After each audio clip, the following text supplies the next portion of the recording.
لحظة واحدة، هو ايه ده؟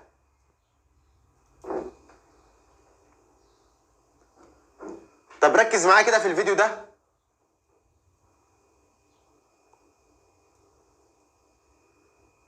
هو احنا رايحين نلعب كورة ولا رايحين نبلطج على الناس في قلب دارهم؟ يعني دي اخلاق بذمتكم؟ يعني انا ما بقتش عارف اودي وشي فين. انا اللقطات دي كلها ما شفتهاش وما اتذاعتش على التلفزيون، كلها بتصوير الجماهير من المدرجات.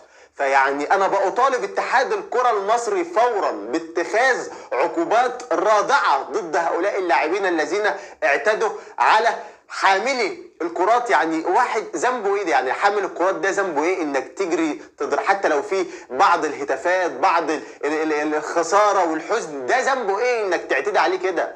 ذنبه ايه انك تعتدي اكيد على الطفل، او اكيد هو طفل؟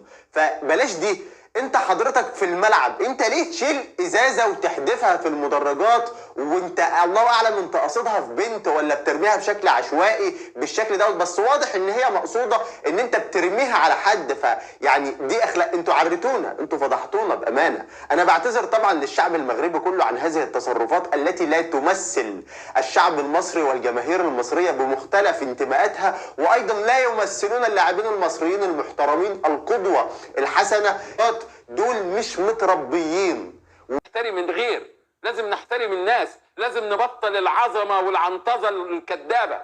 ولكن حركات زي اللي بيعملها بعض اللاعبين المصريين هذه خلي الواحد يندم انه بيشجع منتخب مصر.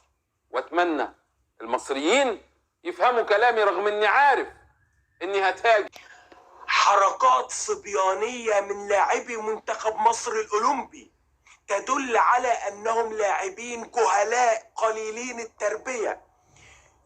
المشهد اللي أنا شفته إن اللاعب المصري أحمد عيد رمى الزجاجات على الجماهير المغربية بعد المباراة، وأحد الزجاجات إيجت في وجه أحد الفتيات المغربية. كل ذنبها إن هي راحت تشاهد المباراة، لم تكن تعلم بأن هذا اللاعب القذر سيفعل مثل هذه الأمور الصبيانية.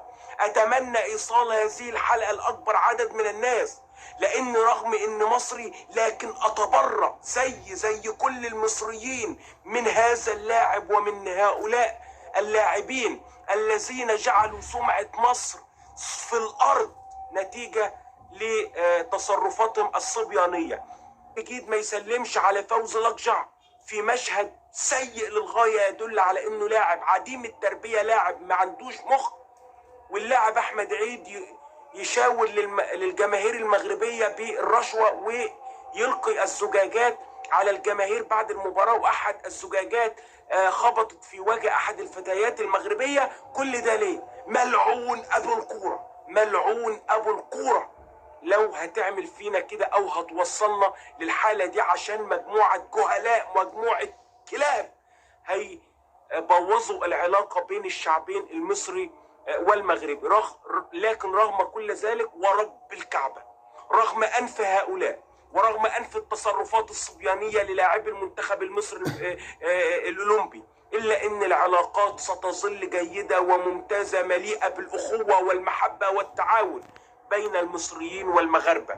ورسالتي الأخيرة للجماهير المغربية وبالذات لهذه الفتاة المغربية، حقك على راسي وعلى راس كل المصريين. هؤلاء الجهلاء لا يمثلون تماما كمصريين.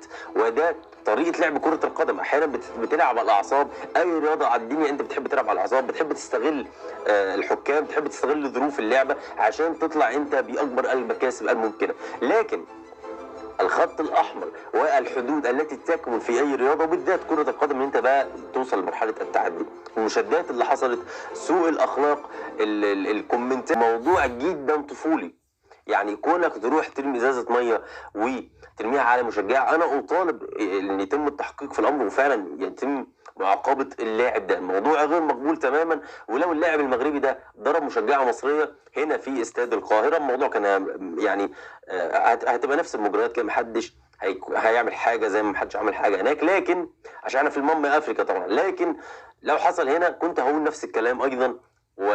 وده اني اثبت لكم الموضوع ملوش علاقه بمصري، مغربي، سعودي، افغانستاني، بتنجاني. الموضوع ليه علاقه بالاخلاق والخط الاحمر المرسوم لكره القدم. ما ينفعش توصل لمرحله التعدي، ما ينفعش تنسى ان دي لعبه. يعني في الاول وفي الاخر انت لسه راجل صغير، اللقطات اللي زي دي انت بتضيع بيها مستقبلك. مش بس كده، انت كمان بتبقى منبوذ في الجماهير المصريه والمغربيه الاثنين مع بعض.